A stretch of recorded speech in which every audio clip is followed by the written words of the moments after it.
ಅದನ್ನ ಮಟ್ಟ ಹಾಕಲಿಕ್ಕೆ ದೇವರು ಯಾವುದಾದರೂ ಒಂದು ರೂಪದಲ್ಲಿ ಹುಟ್ಟಿ ಬರ್ತಾನಂತ. ಆದ್ರೆ ಇದು ಕಲಿಯುಗ, ತಲೆ ಇರೋರ ಕಲಿಯುಗ, ತಲೆ ತೆಗಿಯೋರ ಕಲಿಯುಗ, ತಲೆ ಒಡೆಯೋರ ಕಲಿಯುಗ ಅಂದಾಗ ದೇವರು ಹುಟ್ಟೋದಂದ್ರೇನು? ನಮ್ಮಂತ ಕಳನಾಯಕರನ್ನ ಮಟ್ಟ ಹಾಕೋ ಸಾಧ್ಯವೇ ಇಲ್ಲ. 5 ವರ್ಷಕ್ಕೊಮ್ಮೆ ಚುನಾವಣೆ ಬಂದ್ರೆ ಸಾಕು, ನಿಮ್ಮನೆ ಮುಂದೆ ನಿಂತು ಭವತಿ ಭಿಕ್ಷಾಂತಿ ಅಂತ ಭಿಕ್ಷೆ ಬೇಡಿ. ಇದ್ರ ಅರ್ಥ ತಿನ್ನಕ ಕೂಳಿಲ್ಲ ಅಂತಲ್ಲ, ನೀವು ನೀಡೋ ಒಂದೇ ಒಂದು ಹೊಟ್ಟೆದಾಸಗಾಗಿ ಬಣ್ಣ ಬಣ್ಣದ ಮಾತು ಹೇಳ್ತೇವೆ, ಎಲ್ಲ ಸಲ್ಲದ ಕಥೆಗಳನ್ನು ಕಟ್ತೇವೆ, ತಿನ್ನ ಕಂಡ ಕೊಡ್ತೀವಿ, ಕುಡಿಯಾಕ ಹೆಂಡನು ಕೊಡ್ತೀವಿ, ಪ್ರಸಂಗ ಬಿದ್ರೆ ಮಗಲಾಗ ಮನ್ಕೊಳಕ್ ಹೆಣ್ಣು ಕೊಡ್ತೀವಿ, ಹೆಂಗಾರ ಮಾಡಿ ಹೊಟ್ಟು ಕಿತ್ಕೊತೀವಿ. ಆಮೇಲೆ ಒಂದಲ್ಲ ಎರಡಲ್ಲ 5 ವರ್ಷ ಗುಮ್ತೀವಿ, ಗುಮ್ಮಿಸ್ಕೊಳಕ. ಇದೊಂದು ರೀತಿ ರಾಜಕೀಯ ಕಿರಾತಕರ ಲೆಕ್ಕಾಚಾರ.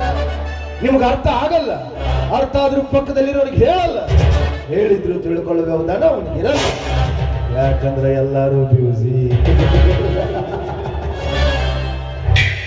ನಮಗೆ ತೊಳ್ಕೊಳಕ್ ಸೌಡಿಲ್ಲ, ಏನು ಊರ್ದೇನು ತೊಗೊಂಡ್ರಪ್ಪ. ನೀವು ಬದಲಾಗಲ್ಲ, ಬದಲಾಗಕ್ಕೆ ನಮ್ಮಂತವ್ರು ಬಿಡಂಗಿಲ್ಲ.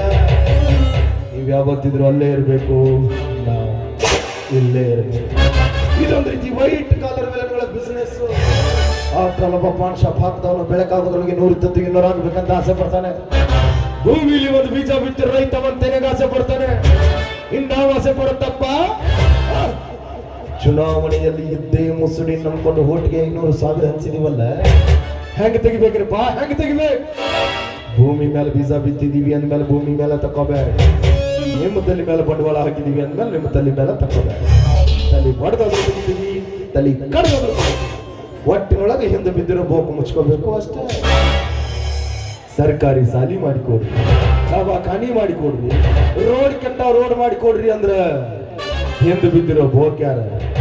ನಮ್ಮಪ್ಪ ಮುಚ್ತಾನ. ನಿಮ್ಮ ತಲೆ ಮೇಲೆ ಬಂಡವಾಳ ಹಾಕಿದೇವ ಅಂದ್ಮೇಲೆ ನೀವು ಮುಚ್ಚಬ. ನಾ ಮಾತಾಡೋದು ಸ್ವಲ್ಪ ಬಿರುಸ ಅನಿಸ್ತೈತೆ, ಆದ್ರೆ ಅದು ಯಾವತ್ತಿದ್ರು ಕರೆನ ಇರ್ತೈತೆ.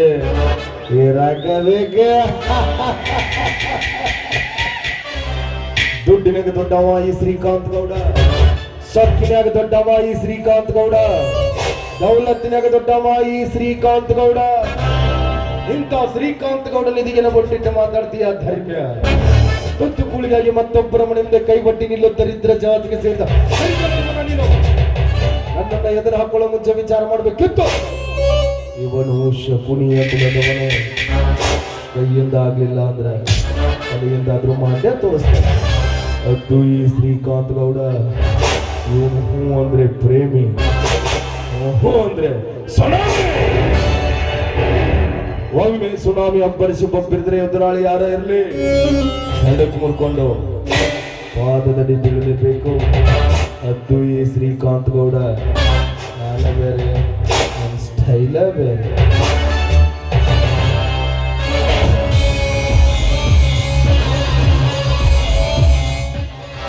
ಅಲ್ಲ, ನಮ್ಗೆ ಗೌರಿ ಬೆಲೆ ಹಾಳಾಗಿ ಹೋಗ್ತಾನಂತೇಳಿ ಸಾಕಾಗೈತೆ. ಒಂದು ಕಾಲಾಗ ಮನಿ ಅನ್ನಂಗಿಲ್ಲ, ಮಾರ ಅನ್ನಂಗಿಲ್ಲ. ತಿಂಗಳಿಗೊಂದು ಪಗಾರ ಮಾತ್ರ ಕರೆಕ್ಟ್ ಕಟ್ ಮಾಡ್ಬೇಕು. ಬರ್ಲಿ ಮಗ, ಇವತ್ತು ಹಿಂಬರಿಕಿ ತಾರಿನ ಕಂಬ ಇರಿಸ್ತಾರೆ.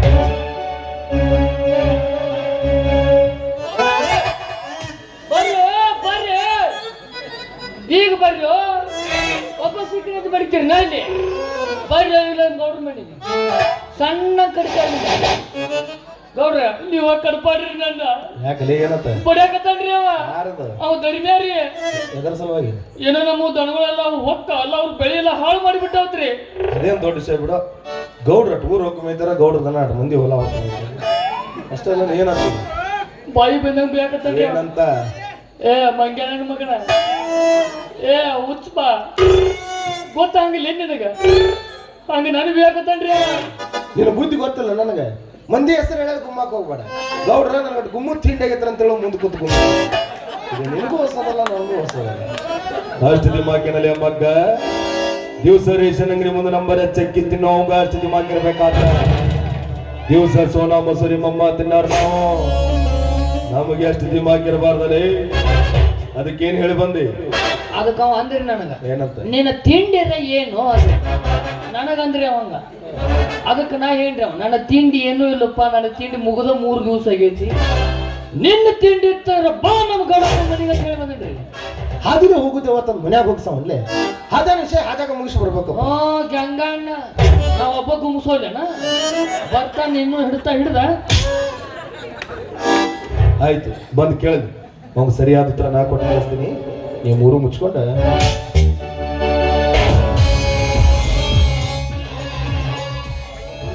ನಮಸ್ಕಾರ ರೀ ಗೌಡ್ರಿಗೆ. ನಮಸ್ಕಾರ ಬರಬೇಕು ಧರ್ಮಾಪುರದ ಧರ್ಮಣ್ಣನವರು. ಮತ್ತೇನು ಈ ಬಡವನ ಮನೆಯವರೆಗೆ ಬಂತಲ್ಲ ಪ್ರಯಾಣ. ಯಾಕಂದ್ರೆ ಊರೊಳಗೆ ಮೊದಲೇ ಸ್ವಾಭಿಮಾನದ ವ್ಯಕ್ತಿ ಅಲ್ಲ. ನನ್ನ ಮನೆ ಮುಂಬಾಗಿಲು ತಿಳಿಬೇಕಾದ್ರೆ ಎಲ್ಲಾದ್ರೂ ನಿಮ್ಮ ಸ್ವಾಭಿಮಾನಕ್ಕೆ ಏನಾದ್ರೂ ಧಕ್ಕೆ ಆದಿತ್ತೇನೋ ಅಂತ ಕೇಳಿದೆ. ಮತ್ತೆ ಬಂದ ಕಾರಣ ಐತ್ರಿ ಗೌಡ್ರ. ಏನು ಕಾರಣ ಇಲ್ದ ಯಾರ ಮನೆ ಬಾಗಿಲಿಗೆ ಕಾಲಿಡವಲ್ಲ ಈ ಧರ್ಮಣ್ಣ. ಅದು ನಿಮಗೂ ಗೊತ್ತೈತಿ ಹೌದಲ್ಲ? ಏನಿಲ್ರಿ ಅಪ್ಪ ಗೌಡ್ರ, ನಿನ್ನೆ ನಮ್ಮ ಹೊಲ್ದಾಗ ನಿಮ್ಮ ಆಳ ಮಕ್ಕಳು ದನ ಹೋಗಿಸಿ ನಿಂತ ಕಬ್ಬೆಲ್ಲ ನುಕ್ಸಾನ್ ಮಾಡ್ಯಾರಪ್ಪ. ಹೇ ಗೌರಿಯ, ಅಲ್ಲಲ್ಲಿ ಆಳುಗಳಿಗೆ ಹೇಳಕ್ ಬರಂಗಿಲ್ಲ. ಪಾಪ ಬೆಳೆದ ನಿಂತು ಬೆಳೆ ಒಳಗೆ ದನ ಹೋಗಿಸಿ ಧರ್ಮಣ್ಣ ಕಬ್ಬೆಲ್ಲ ಬಾದ ಮಾಡ್ಯಾರ. ನಿಮ್ಮದ ತಪ್ಪೈತ್ರಿ. ಮೊನ್ನೆ ಇಲೆಕ್ಷನ್ ಸರಿಯಾಗಿ ಓದ್ ಒಟ್ಟು ತೋಟದ ಮನ್ಯಾಗ ಇಟ್ಟು ಬಿಟ್ಟಿರಿ. ಆಳುಗಳು ಒಟ್ಟು ಕುಡ್ದವ, ಆ ಕಡೆ ದನಗಳು ಹೊಡೆದು ಸುಮ್ಕೊಂಡ್ಬಿಟ್ರಿ. ಧರ್ಮಣ್ಣ ಏನೋ ನಮ್ಮ ಆಳುಗಳು ತಿಳಿಲಿ ಅರ್ಧ ತಪ್ಪು ಮಾಡ್ಯಾರ. ಇನ್ನು ಮುಂದೆ ನಿನ್ನ ಹೊಲದಾಗ ಹೋಗಿಸ್ಬೇಡ ಅಂತ ಹೇಳ್ತೀನಿ. ಅಂದ್ರೇನ್ರಿ ಗೌಡ್ರ ನಿಮ್ಮ ಮಾತಿನ ಅರ್ಥ? ನನ್ನ ಹೊಲ ಹೋಗಿಸ್ಬೇಡ ಮತ್ತೊಬ್ಬರನ್ನ ಹೋಗಿ ಚಾಳ ಮಾಡಂಗ ಅರ್ಥಲ್ರಿ ನಿಮ್ಮ ಮಾತು. ಏನು ಧರ್ಮಣ್ಣ ನಿನ್ನ ಮಾತು? ಈ ಊರ ಮಾಲಿಗೌಡ ಶ್ರೀಕಾಂತ್ ಗೌಡ ತಪ್ಪು ಮಾಡ್ಯಾನ, ಪಂಚಾಯತಿ ಸೇರಿಸಿ ದಂಡ ಹಾಕ್ಸ್ಬೇಕನ್ನೋ ಲೆಕ್ಕ. ಹಂಗಿದ್ರೆ ಹೇಳಿಬಿಡ್ಬೇಕು, ಅದು ಒಂದು ಹಾಗೆ ಹೋಗ್ಲಿ. ಯಾಕಂದ್ರೆ ಕಾನೂನು ಅನ್ನೋದು ನಿಮ್ಮಂತವ್ರ ತರಪಿನ ಐತಲ್ಲ. ಛೇ ಛೇ ಛೇ ಛೇ, ಕಾನೂನು ಕಚೇರಿ ಅಂತ ಹೋದ್ರ ಅಲ್ಲಿ ಕತ್ತಿಗೆ ಸದ್ಯಕ್ಕೆ ಬಾಳ ಮಾಡಕ್ ಯಪ್ಪ. ನಿಮ್ಮ ಮಣಿತನ ಎಂತದ? ದೊಡ್ಡ ಮಣಿತನ. ನಿಮ್ಮ ತಾತನವರಾಗಲಿ ನಿಮ್ಮ ತಂದೆಯವರಾಗಲಿ ಭಾಳ ಒಳ್ಳೆ ಗುಣದಾರ್ರಿ, ಭಾಳ ಒಳ್ಳೆ ಗುಣದವ್ರು. ಅದ ಗುಣ ನಿಮ್ ತಕ್ಕೈತೆ ಅಂತೇಳಿ ನಂಗೆ ನುಕ್ಸಾನ್ ಆಗೈತಿ, ಪರಿಹಾರ ಕೊಡ್ರಿ ಅಂತೇಳಿ ನಿಮಗೆ ಕೇಳಕ್ ಧರ್ಮಣ್ಣ, ನಮ್ಮ ಅಪ್ಪ ನಮ್ಮ ಅಜ್ಜ ಅವರೆಲ್ಲ ಹುಚ್ಚುಳಿ ಮಕ್ಕಳು. ಊರ್ ಮಂದಿನೆಲ್ಲ ತಮ್ಮ ಹೊಟ್ಟೆ ಹುಟ್ಟಿದ ಮಕ್ಕಳು ಅಂತೇಳಿ ಅವ್ರು ತಿಳ್ಕೊತಿದ್ರು. ಆದ್ರೆ ನಾವು ಹಂಗಲ್ಲ. ನಮ್ಮ ಹುಟ್ಟಿದ್ದುವ ನಮ್ಮ ಅನ್ನೋದಿಲ್ಲ. ಏನು ಊರ್ ಮಂದಿನೆಲ್ಲ ತಿಳ್ಕೊಳಕತ್ತೆ? ಒಂದು ವೇಳೆ ತಿಳ್ಕೊಂಡ್ರೆ ನಾಳೆ ಆಸ್ತಿ ಒಳಗೆ ಪಾಲ್ ಕೇಳಿ ಯಾರು ಕೊಡೋರ್ರಿ? ಆ ಸೀನೆಲ್ಲ ಇಲ್ಲ ಧರ್ಮಣ್ಣ. ಅಲ್ರಿ ಅಪ್ಪ ಸೌಕಾರ, ನನಗೆ ನುಕ್ಸಾನ್ ಆಗೈತಿ ಪರಿಹಾರ ಕೊಡ್ರಿ ಅಂತೇಳಿ ಕೇಳಿದ್ರೆ ನೀವು ಏನೇನೋ ಮಾತಾಡ್ತೀರಲ್ರಿ ಅಪ್ಪ. ನೋಡ್ರಿ ನೀವಿಲ್ಲ, ನೀವು ಕಾಲು ಬದುಕಿ ತೊಗಲು ಬಿಡಿಸಿ ರೊಕ್ಕ ಬರ್ತಾವ. ಹಂಗಾದ್ರೆ ಬೆಳತನ ಹಿಡ್ಕೊಂಡ್ಕೊಂಡಿರ್ತೀನಿ ನಿನ್ ಕಾಲು. ನೋಡ್ ಧರ್ಮಣ್ಣ, ನೀನು ಕಾಲು ಬಿದ್ದು ಕಾಲಂದ್ರೆ ಹೊಚ್ಕೊಳ್ಳೋ ಜಾತಿಗೆ ಸೇರಿದವ ಅಂತ ಭಾಳ ಚೆನ್ನಾಗಿ. ಯಾವಾಗ ಇಷ್ಟೊಂದು ಹಂಗೆಲ್ಲ ಹಚ್ಕೇಳಾಕತ್ತಿ ಅಂದ್ಮೇಲೆ ಕೊಡೋದಿಲ್ಲ ಅಂದ್ರೆ ಈ ಶ್ರೀಕಾಂತ್ ಗೌಡನ್ ಸೊಕ್ಕತನ ಆಗ್ತಾರ. ಕೈ ತುಂಬ ಪರಿಹಾರ ಕೊಟ್ಟು ಕಳಿಸ್ತಾರೆ. ಆದ್ರೆ ಹಂಗ ಕೊಟ್ಟ ಅಭ್ಯಾಸ ಇಲ್ಲ. ಏನಾದ್ರೂ ಮುಯಿ ಇಟ್ಕೊಂಡು ಕೊಡೋ ಜಾತಿಗೆ ಸೇರಿದವರು. ಅಲ್ರಿ ಅಪ್ಪ ಸೌಕಾರ, ನನಗೆ ನುಕ್ಸಾನ್ ಆಗೈತಿ ಪರಿಹಾರ ಕೊಡ್ರಿ ಅಂದ್ರೆ ಅಂತಂದ್ರೆ ನಿಮಗೂ ಮುಯ್ಯ ಕೊಡು ಅಂತ ನಾನು ಅಂತಾನೆ ಆಯ್ತು ಧರ್ಮಣ್ಣ, ಆಯ್ತು. ಜಗತ್ತಿನಾಗ ಯಾವ ಬೇಕಾದವ ಎಷ್ಟು ದೊಡ್ಡವ ಇರ್ಲಿ, ಒಂದಿಲ್ಲ ಒಂದು ದಿವಸ ಒಬ್ಬನತೆ ಕೈ ಒಡ್ಡಾಗಬೇಕು.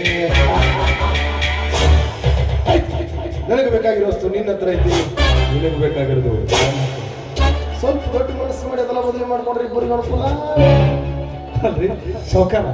ನನ್ನ ನುಕ್ಸಾನ್ ಆಗೈತಿ ಪರಿಹಾರ ಕೊಡ್ರಿ ಅಂತ ಕೇಳಿದ್ರೆ ನೀವೇನೋ ಅದಲು ಬದಲು ಅಂತ ಮಾತಾಡ್ತೀರಪ್ಪ.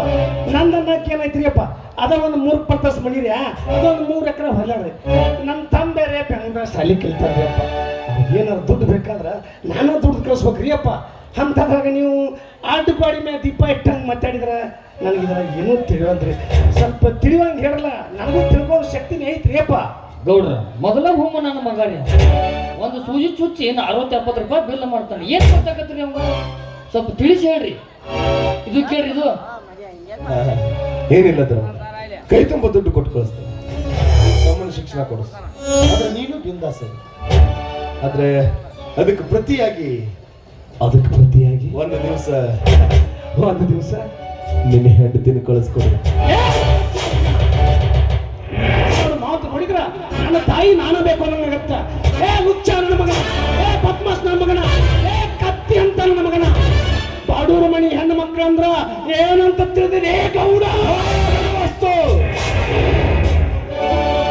ಲೇ ಗೌಡ, ನೀವು ನಿಂತಿರುವ ನೆಲ ಒಂದು ಹೆಣ್ಣು, ನೀನು ಕುಡಿಯುವ ಜಲ ಒಂದು ಹೆಣ್ಣು. ಅಷ್ಟೇ ಅಲ್ಲೇ ಮಗನ, ನಿನ್ನನ್ನು 9 ತಿಂಗಳ ಹೊತ್ತು ಹೆತ್ತು ಸಾಕಿ ಆಕೆ ಸಲುವಿದ ನಿನ್ನ ತಾಯಿನ ಅಲ್ಲೇ ಮಗನ ಗೌಡ ನಿನಗೂ ಮನ್ಯಾಗ ಬೇಕು ವಯಸ್ಸಿಗೆ ಬಂದು ತಂಗಿದಳ ಅದೇ ತಂಗಿನ ನಮ್ಮಂತ ಬಡದು ಬಂದ ಗೌಡ ಇವತ್ತೊಂದು ದಿವಸ ನಮ್ಮ ತಂಗಿನ ಕಳಿಸ್ಕೊಡ ಅಂದ್ರ ಅವ ನಿಮಗೆ ಹೆಂಗ ಬೂಟ್ ತಗೊಂಡಾಕತ್ತೆ.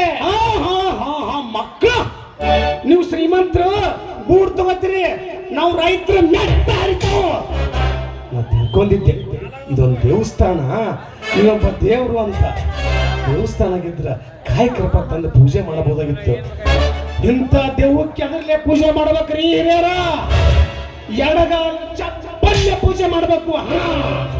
ಲೇ ಮಗನ ಗೌಡ, ಅಲ್ಲೇ ನೋಡ್ತಿಲೇ, ಇಲ್ಲಿ ನೋಡ ಮಗನ, ಇಲ್ಲೇ ಹೆಂಡತಿ ಬೇಕು. ಆ ಮಗ ನಿನಗೆ ನನ್ನ ಹೆಂಡತಿ, ನನ್ನ ಹೆಂಡತಿ ಬದ್ಲಿ ನನ್ನ ಎಡಗಾಲ ಚಪ್ಪಲ್ ಹೆಂಡ.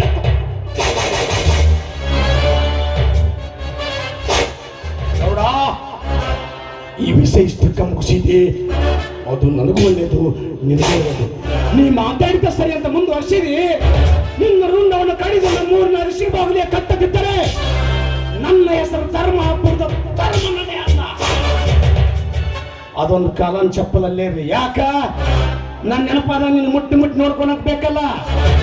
ಇನ್ನು ನನ್ನ ತಮ್ಮ ಬ್ಯಾಂಗ್ಳೂರ ಶಾಲೆ ಕಲಿತಾನ. ಆ ವಿಷಯ ಈ ಸೇವೆ ಅವ್ಗೆ ಏನಾರ ಗೊತ್ತಾದ್ರ ನಿನ್ನ ರುಂಡ ಕುಡಿದು ಬರುತ್ತಾನೆ ಮಗನ. ಲೇ ಮಗನ ಗೌಡ, ಅದೊಂದು ಚಪ್ಪಲ್ ಅವನ ಕೈ ಕೊಟ್ಟು ಕಳಿಸ್ತೀನಿ. ಅವ ಬಂದು ನಿನಗೆ ಮಾರಿ ಹೊಡೆದು ಹೇಳ್ತಾನ. ಲೇ ರಾಂಡಿ ಮುಸುರು ತೆಗಿಲೇ ಮಗನ. ನಿಮ್ಮಂತ ಲುಚ್ಚ ನನ್ನ ಮಕ್ಕಳಿರೋದ್ರಿಂದ ಇಂಥ ಶ್ರೀಮಂತರ ದಬ್ಬಾಳಿಕೆ ಹೆಚ್ಚ.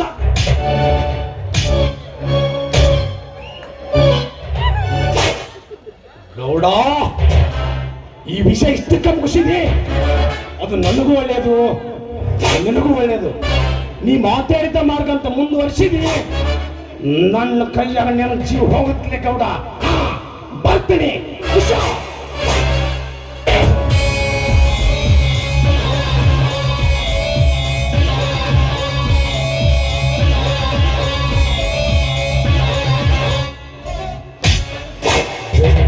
ಚಪ್ಪಲಿನ ಹೂವಿನ ಹಾರ ಅಂತ ತಿಳ್ಕೊಳ್ಳೋಣ. ಇನ್ನೊಂದು ವೈರಿ ಎಸ್ತಿರೋ ಚಪ್ಪಲಿನ ಅಷ್ಟು ಸಲೀಸಾಗಿ ಬಿಟ್ಟು ಕೊಡ್ತೀನಿ? ಸಾಧ್ಯವೇ ಇಲ್ಲ. ಜಗಲಿ ಮೇಲೆ ಇಟ್ಟು ಪೂಜೆ ಮಾಡ್ತೀನಿ. ಯಾಕ ಮುಂದೊಂದು ದಿವ್ಸ ಜೋಡ್ ಮಾಡಿ ಕೊಡ್ಬೇಕಲ್ಲ. ಸರಿಯಾದ ಟೈಮ್ನಾಗ ಸರಿಯಾದ ವ್ಯಕ್ತಿ ಕೈಯಾಗ ಕೊಟ್ಟು ಕಳಿಸ್ತೇನೆ. ಈಗ ಬಾಲೆ ಇಲ್ಲಿ ಚಪ್ಪಲ್ ಬಾಲೆ ನೀನು ಇಲ್ಲ ಕಾಚಿ ಇದ್ದಾಗ ಮಾತಾಡ್ಲಿಲ್ಲ ಮಗ, ಇದ್ದಾಗ ಮಾತಾಡ್ಬೇಕು. ಅವ ಯಾರು ಚಪ್ಪಲ್ ಹಾಕೊಂಡ್ ಬಂದಿದ್ದ? ನೀ ಮೂರ್ ಹಾಕೊಂಡ್ ಹೇಳ್ತೇನೆ. ಇಲ್ರಿ, ಒಂದು ನಿಮಗ್ ಬಿತ್ರಿ, ಒಂದ್ ನನಗ್ ಬಿತ್ತರಿ. ಹೆಂಗ್ ಒಟ್ಟು ಏನ್ ಹೆಟ್ರು ಗೋಡುಗ ಹೆಟ್ಲೇನ? ಊರಾಗ ದೊಡ್ಡವ್ರಿ, ಬೇಕಾದಾಗ ಹೆಟ್ಟಿಸ್ಕೋಬೇಕು, ಬೇಡದಾಗ ನಿಮ್ಮಂತವ್ರ ಕಾಲಾಗ ಸಿಕ್ಕಿ ಕಟ್ಟಿಸ್ಕೋಬೇಕು. ಹೇ ಗೌರಿಯ, ಹೋಗೋಕ್ ಮುಂಚೆ ಒಂದ್ ಮಾತು ಹೇಳ್ದ ಅವನು. ಅವ್ರ ಮೇಲೆ ಸಾಲಿ ಕಲಿಯಂಗ್ರಿ, ಇಲ್ಲೇ ಪಾಯ್ಕಿನ ನೀರ್ ಹಾಕೋದು ಅಡ್ಡಾಡ್ತದ್ರಿ ಅದು. ನೀ ಏನ್ ಹರಿದು ಗಂಟೆ ಹಾಕ್ತೀವಿ ಬಿಡ್ತೀವಿ ನನಗೆ ಗೊತ್ತಿಲ್ಲ. ಅವನು ಫೋನ್ ನಂಬರ್ ಫೋಟೋ ಸಹಿತ ತಂದು ನನಗೆ ಒಪ್ಪಿಸ್ಬೇಡ. ಒಪ್ಪಿಸ್ಲಿಲ್ಲ ಭಾಳ ದಿವಸ ಮನೆ ಜಲ್ದಿಗೆ ಯಾವ ಹೆಣ ಜೊತಾಡಿಲ್ಲ. ಅವನ ಫೋನ್ ನಂಬರ್ ಅಷ್ಟ ಯಾಕ್ರಿ, ಆ ರೊವನ್ ಆಧಾರ್ ಕಾರ್ಡ್ ತಗೊಂಡ್ ಬರ್ತೇನೆ. ಅವ್ರ ಓನ್ ಆಧಾರ್ ಕಾರ್ಡ್ ತಗೊಂಡ ಬಸ್ ಕೇಳಿಲ್ಲ. ಇಲ್ರಿ, ಬಡಗಿನ ಊರಿಗೆ ಬಿಟ್ಟು ಓಡಿ ಹೋದ್ರೆ ಅಡ್ರೆಸ್ ಇರ್ತಿಲ್ರಿ. ಯಾಕೆ ಅವ್ನ ಆಧಾರ್ ಕಾರ್ಡ್ ಇರುದಿಲ್ಲ? ಅವ್ನ ಆಧಾರ್ ಕಾರ್ಡ್ ಸಿಕ್ಕಿಲ್ರಿ ನನಗೆ. ಅವ್ರ ಅವನ ಕಡೆ ಇಸ್ಕೊಂಡ್ ಬರ್ತೀನಿ. ರೇಷನ್ ಬಂದಿತ್ತವ, ನಿಮ್ಮ ರೇಷನ್ ಕಾರ್ಡ್ ಹಾಕೊಡುತ್ತೇಳಿ ಇಸ್ಕೊಂಡ್ ಬರ್ತೀನಿ. ರೇಷನ್ ಕಾರ್ಡ್ ಊರಾಗ ನಿಮ್ಮಂತ ಒಂದು 4 ಮಂದಿ ಇರತ್ತಾರ ನೋಡ್ಲಿ. ನಿಮ್ ಪುಣ್ಯರಿ ಎಲ್ಲ ಒಳಗಡೆ ಗೌಡ್ರ ಇದನ್ನ ಮನಿಗೆ ತೊಲವಾಗ್ಲಿ ಕಟ್ಲೇನ್ರಿ? ಕೊಳ್ಳ ಕಟ್ಕೋ, ಇದ್ರಿಗೆ ಭೇಟಿ ಆದಾಗ ನೆನಪಕ್ಕ.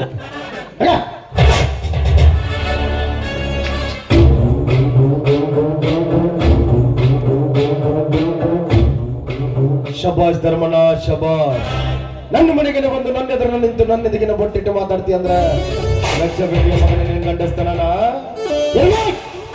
ಜೀವನದೊಳಗೊಬ್ಬ ವೈರಿ ಇರಬೇಕು ಅಂದ್ರೆ ಜೀವನಕ್ಕೆ ಒಂಥರ ಥ್ರಿಲ್ ಇರ್ತೈತಿ.